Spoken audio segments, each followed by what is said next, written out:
बस्त block अंतर्गत मुकुलिसी पंचायत में विवेकानंद शिक्षा केन्द्र रजत जयंती समारोह अनुष्ठित होती। शिक्षा अनुष्ठान दीर्घ 29 वर्ष धरी बहु बाधा विघ्न सत्वे अनुष्ठान चालुअछि। एठारे थिबा गुरुजी गुरुमा माने उन्नत मानर शिक्षादान करी कृति छात्र छात्री मानकु मेधावृत्ति प्रदान करिसेंति।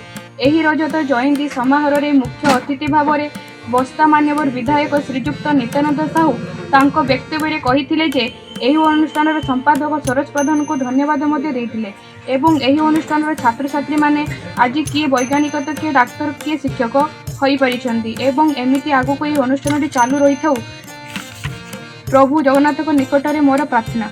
एवं अन्यतम अतिथि भाव में पूर्वतन मंत्री रघुनाथ महाती उपस्थित थिले।